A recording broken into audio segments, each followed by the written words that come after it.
बिस्मिल्लाहिर्रहमानिर्रहीम। हम कंटिन्यू कर रहे हैं अपना सब्जेक्ट एंटरप्रेन्योरशिप। लेक्चर नंबर 2 के ऊपर बात स्टार्ट करते हैं। अभी के लेक्चर में हम बात करेंगे ethics and social responsibility of entrepreneurs और उसके साथ फिर इसकी इकोनॉमिक कॉन्ट्रीब्यूशंस उसको भी देखेंगे। So first of all just take an example and understanding of ethics and social responsibilities. सबसे पहले इन दोनों लफ्ज़ों को डिफ़ाइन करना हमारे लिए बहुत ज़रूरी है before relating it with the entrepreneurship.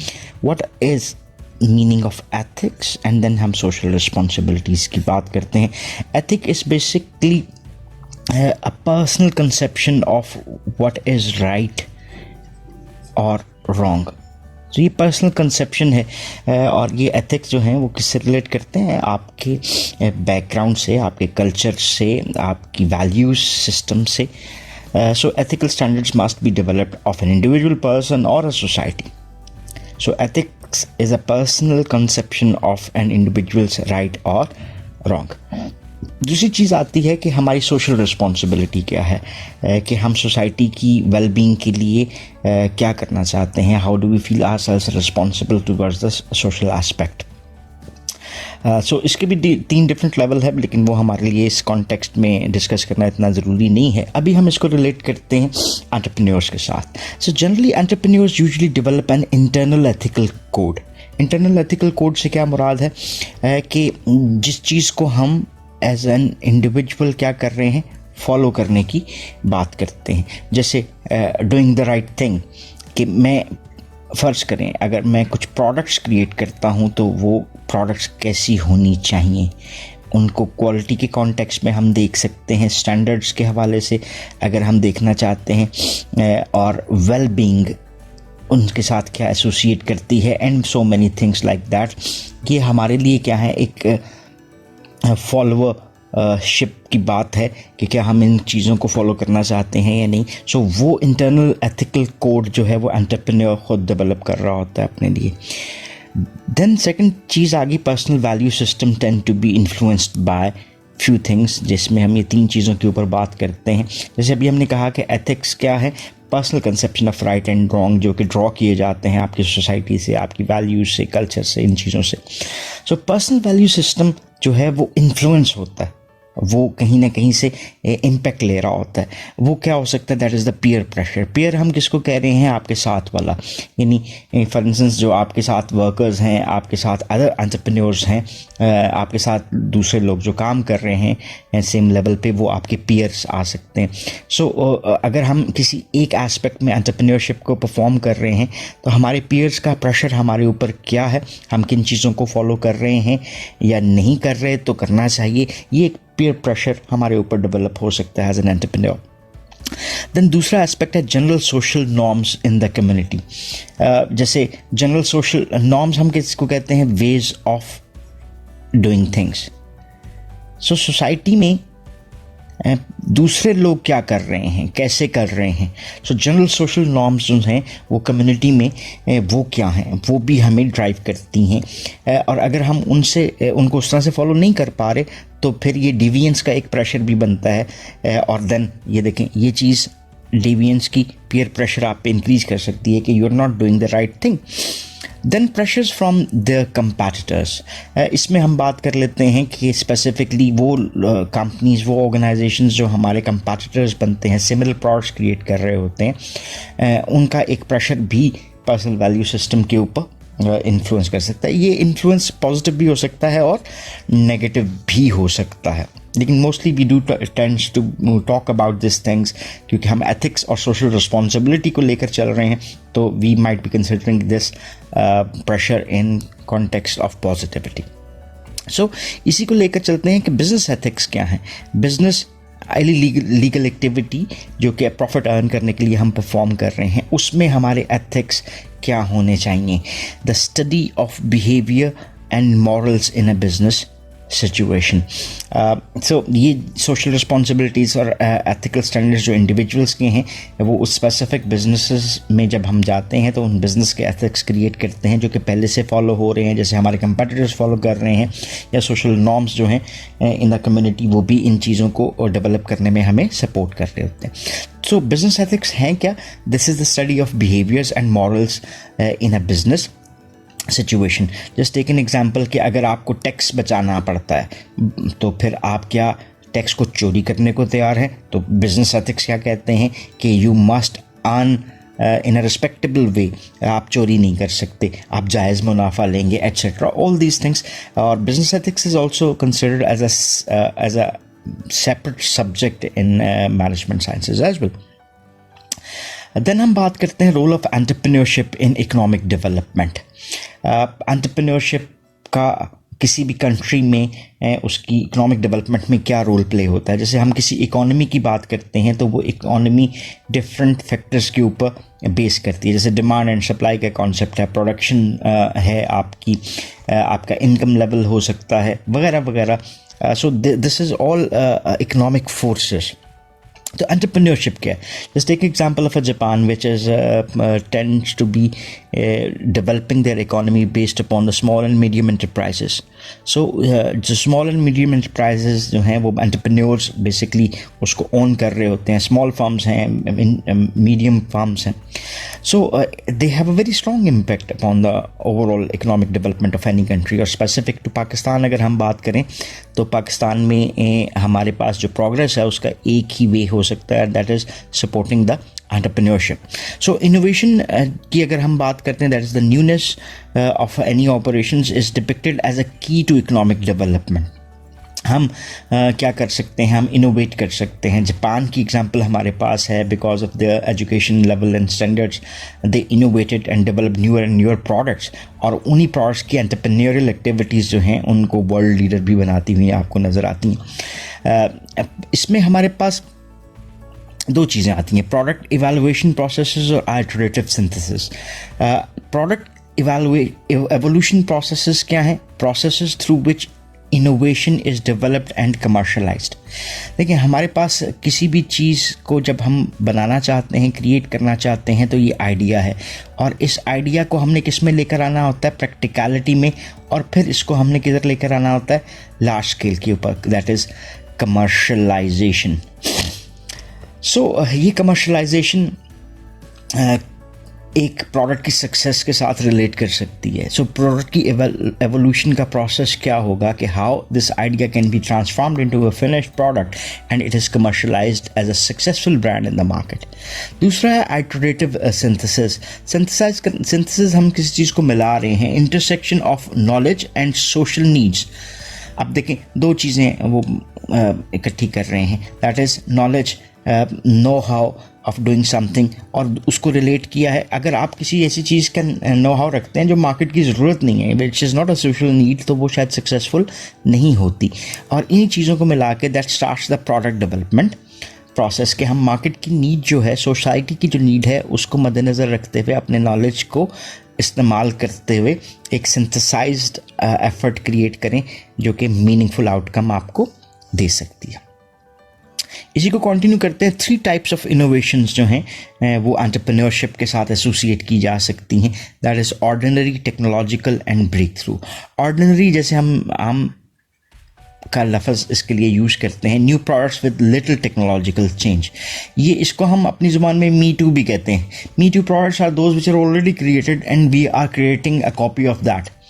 ठीक है, जो मार्केट की ज़रूरत के मुताबिक है, जो कोई और बना रहा है हम भी वैसे ही बनाना शुरू कर सकते हैं। सो इसमें हम ऑर्डिनरी इनोवेशन की तरफ जा रहे हैं। देन हमारे पास technological innovation is the second option जो कि किसी भी एंटरप्रेन्योर के पास हो सकती है, that is new products with significant technological advancements. जैसे जस्ट एक example of cell phones.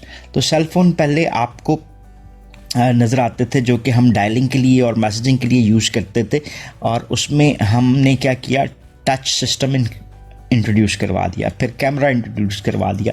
So this is a technological innovation जो कि टेक्नोलॉजी की बेस के ऊपर आपको प्रोडक्ट को बिल्कुल एक नए लेवल के ऊपर लेकर जाती हुई महसूस होती है। देन हमारे पास आ जाता है breakthrough, new products with some technological change. जैसे फॉर इंस्टेंस हम एक स्पेसिफिक चेंज इंट्रोड्यूस करवाते हैं एंड और नई प्रोडक्ट्स क्रिएट कर रहे हैं जिसमें हम पहले की निस्बत सम चेंजेस इंट्रोड्यूस करवा देते हैं। जस्ट इसकी एग्जांपल अगर हम लेना चाहें, जैसे ड्रिलिंग सिस्टम है, तो हम ड्रिलिंग के लिए पहले ट्रेडिशनल ड्रिल्स को यूज़ करते हैं, अब हम लेज़र ड्रिलिंग की तरफ चले जाते हैं. So that is a breakthrough technological change being introduced in the product. So entrepreneurship economic development में डिफरेंट टाइप्स ऑफ इनोवेशंस लेकर आकर अपना रोल प्ले कर सकते हैं. So the intention to act entrepreneurially क्या है, कि हम क्यों एंटरप्रेन्योर बनना चाहते हैं. एंटरप्रेन्योरल इंटेंशन रिलेट करती हैं किसके साथ, मोटिवेशनल फैक्टर्स के साथ, जो कि इन्फ्लुएंस करते हैं इंडिविजुअल्स को कि वो अपने एंटरप्रेन्योरियल आउटकम्स जनरेट कर सकें. एक छोटी सी चीज़ जिसको डिस्कस करना बहुत ज़रूरी है कि entrepreneurial activities are always associated with the risk. Risk दो चीज़ों का, risk of failure, risk of success. So कोई भी एंटरप्रेन्योरियल इंटेंशन जो है वो एक मोटिवेशन रखती है, और motivation is always considering these factors of failure and success as well. तो यही इन्फ्लुएंस करता है कि एक इंडिविजुअल अपने आप को एंटरप्रेन्योरियल करियर में एडजस्ट करना चाहता है. सो इंटेंशन क्या हो सकती है, वो स्ट्रॉन्गर हो सकती है जब एक action is perceived to be feasible and desirable. ये चीज़ें जो हैं किससे रिलेट कर रही हैं, ये कुछ हद तक नॉलेज से रिलेट करती हैं. जैसे फॉर इंस्टेंस अगर हमें किसी चीज़ का नॉलेज है और उसी की बेस पे हम असेस कर सकते हैं कि वो फिजिबल इनफ है या नहीं. फिजिबल इनफ यानी उसके मुमकिनात क्या आपको नज़र आते हैं of the success. So it seems feasible, then you will go for it, and your desire to achieve that is also on the higher side. So इसके लिए कुछ और चीज़ें इन्वॉल्व होती हैं जिसमें हम कहते हैं self efficacy, that is the entrepreneurial self efficacy. ये सेल्फ एफिकेसी का कॉन्सेप्ट पहले देख लेते हैं, उसी को एंटरप्रेन्योर से रिलेट कर सकते हैं. सेल्फ एफिकेसी एक इंडिविजुअल का बिलीफ है that he can do a thing और he can be a successful human being. So conviction that one can successfully execute the entrepreneurial process, इसको हमने रिलेट कर दिया किससे, एंटरप्रेन्योरियल सेल्फ एफिकेसी. यानी जब हम एंटरप्रेन्योरियल एक्टिविटी की तरफ इन्वॉल्व नज़र आते हैं तो हमारा ये बिलीव कि हम इस एंटरप्रेन्योरियल प्रोसेस को सक्सेसफुल बना सकते हैं या नहीं, ये क्या है, self efficacy, entrepreneurial self efficacy. Research इसको सपोर्ट करती है कि those people who have more self efficacy are high achievers as well, because आपका सेल्फ बिलीफ अगर हाई है तो आपकी मोटिवेशन भी हाई होगी, डिज़ायर टू अचीव भी हाई होगा, which will definitely lead towards you towards the success as well. दूसरी चीज़ है perceived desirability. That is the degree to which an individual has a favourable और unfavourable evaluation of the potential outcome. किसी भी individual से दो चीज़ें relate करती हैं, पॉजिटिव होना और नेगेटिव होना. अगर हम मोर पॉजिटिव हैं, मोर रैशनल हैं टूवर्ड्स आर अप्रोच, तो हमारी परसीव डिज़ायरेबिलिटी हाई होगी. अगर परसीव डिज़ायरेबिलिटी हाई है तो हम मोर फेवरेबल आउटकम्स को देखने की कोशिश करेंगे. सो इसको हम कह सकते हैं बीइंग मोर ऑप्टिमिस्ट, और बीइंग पैसिमिस्ट जहाँ पे हम नेगेटिव इन्फॉर्मेशन और नेगेटिव चीज़ों को ज़्यादा हाईलाइट करने की तरफ जा रहे होते हैं. So our potential outcomes as an entrepreneur are dependent upon the perceived desirability of that entrepreneur. So अभी देख लेते हैं थोड़ा सा कि entrepreneurial background और characteristics क्या हो सकते हैं, यानी which characteristics might be necessary for an entrepreneur. इसमें कुछ जनरल चीज़ें हैं. पहली चीज़ आ जाती है एजुकेशन, कि आप क्या एजुकेटेड हैं या नहीं. अब education there are different types, जैसे बिजनेस की एजुकेशन है, फिर आपको साइंसेस की एजुकेशन नज़र आ जाती है, कॉमर्स की एजुकेशन नज़र आ जाती है. सो बुनियादी तौर पे एजुकेशन आपको क्या करती है, प्रोवाइड करती है एक background about starting a business. इसको भी हम किससे रिलेट कर लेते हैं, दैट इज़ नो हाउ. मैं एक वेट डॉक्टर हूँ, वेटनरी डॉक्टर हूँ, सो ये मुझे लीड करेगा किसकी तरफ, टूवर्ड्स अ पोल्ट्री फार्म. ठीक है, क्योंकि मेरा टेक्निकल नो हाउ या मेरी एजुकेशन उसको सपोर्ट करती है.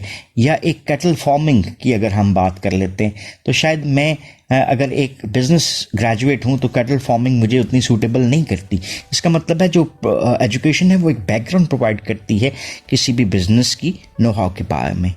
दूसरी चीज़ है कि helps in the development of communication skills and problem solving. ये जनरल स्किल्स हैं जो किसी भी बिजनेस में आपको रिक्वायर्ड होती हैं. Any type of education that you have आज के ज़माने में, तो वो एजुकेशन आपको हेल्पफुल होती है कि आप एक बेटर कम्युनिकेटर बन जाते हैं, आपकी प्रॉब्लम सॉल्विंग स्किल्स, आपकी डिसीजन मेकिंग स्किल्स बेहतर हो जाती हैं. Then provides individuals with a larger opportunity set. Education आपको एक नो हाउ भी देती है, आपको कम्युनिकेशन, प्रॉब्लम सॉल्विंग स्किल्स भी दे रही है, और ये प्रॉब्लम सॉल्विंग स्किल्स और तमाम चीज़ें मिलके आपको एक लार्जर अपॉर्चुनिटी सेट देती हैं. अपॉर्चुनिटी हम किसको कह रहे हैं? Something which can be termed as positive and can happen to us as an opportunity, जैसे launching of a new business और ऑफ अ न्यू प्रोडक्ट और अपने बिजनेस की ग्रोथ. ये सब हमारे लिए क्या है? अपॉर्चुनिटीज़ हैं. सो एजुकेशन हमें लार्जर अपॉर्चुनिटी प्रोवाइड करती है and does not determine whether an entrepreneur will create a new business to exploit the discovered opportunity. So इससे इस चीज़ का ताल्लुक नहीं है कि एक एंटरप्रेन्योर जो है एजुकेटेड होके किसी न्यू बिजनेस को एक्सप्लॉइट करता है या नहीं कर पाता, या इवन डिस्कवर कर सकता है नई अपॉर्चुनिटीज़ को. सो एंटरप्रेन्योर बैकग्राउंड को कंटिन्यू करते हैं, दूसरे फैक्टर के ऊपर आते हैं, that is age. Most entrepreneurs जिनसे हैं initiate their entrepreneurial careers between the age of 22 and 45.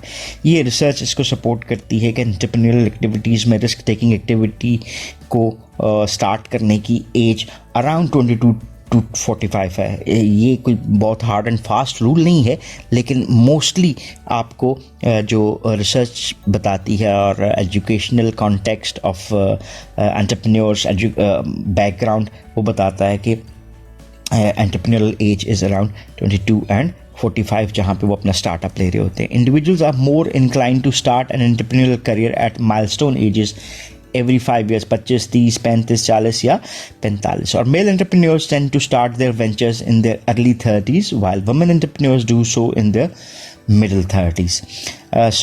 ये कुछ स्टैटिस्टिक्स की बातें हैं जो कि आपको एंटरप्रेन्योरियल जो कॉन्टेक्स्ट है उसके साथ रिलेट करती हुई नज़र आती हैं. Then work history. The decision to launch a new venture can be influenced by dissatisfaction with one's job, previous technical and industry experience.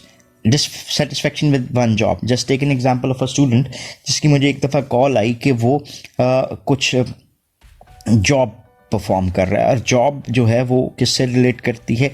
Export के साथ. Exports of some commodities towards the आपको European countries की बात कर लेते हैं. अब वो सेटिस्फाइड नहीं है उस जॉब से. अब सेटिस्फाइड नहीं है तो वो क्या करेगा? मूव करेगा. सो उस से रिलेटेड जॉब्स जो हैं आपको सिमिलर कैपेसिटी में नज़र आती हैं जो कि आपको 30, 35, 40 हज़ार ही पे कर सकती हैं. अब उस जॉब में 3-4 साल गुजारने की वजह से उसकी जो इंडस्ट्री एक्सपीरियंस है वो इंक्रीज़ हो चुका है, और प्रीवियस टेक्निकल बैकग्राउंड चलें उसका शायद उतना सपोर्टिव ना हो, लेकिन he is now more inclined towards the e-commerce businesses. So ये जॉब और उसकी एक्सपर्टीज़ जो हैं वो उसको ड्राइव कर रही हैं towards that kind of entrepreneurial activities. Then managerial skills and entrepreneurial experiences are also important once the venture starts growing as well. So ये चीज़ें definitely आपको required होती हैं. If one has तो वो उसको ज़्यादा बेहतर यूज़ कर सकता है. If one doesn't have, even he can learn all these activities. Then previous startup experiences is a relatively good predictor of starting subsequent businesses. आपके जो पुराने स्टार्टअप एक्सपीरियंसेस थे जो चाहे सक्सेसफुल थे या फेलियर की सूरत में आपके सामने आते हैं, एक अच्छा प्रेडिक्टर हो सकते हैं कि आप कितने अच्छे बिजनेसमैन हैं. सो इसी की बेस के ऊपर हम आपके फ्यूचर बिजनेस को भी प्रेडिक्ट कर सकते हैं. सॉरी. देन रोल मॉडल्स और सपोर्ट सिस्टम. रोल मॉडल्स किसको कहते हैं? जिसको हम फॉलो करना चाहते हैं. Individuals influencing an entrepreneur career choice and style. For instance अगर हम बात करते हैं कि हमें बीइंग एन एंटरप्रेन्योर क्या चीज़ें अट्रैक्ट करती हैं. फॉर इंस्टेंस एक सक्सेसफुल बिजनेसमैन को मैं देखता हूँ कि यार उसने तो बहुत अच्छा काम किया और उसकी वजह से वो बहुत सक्सेसफुल आपको नज़र आता है इस इंडस्ट्री में. सो हम उसको रोल मॉडल बना लेते हैं.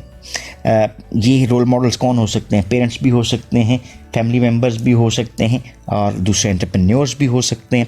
Successful entrepreneurs are viewed as catalyst by potential entrepreneurs.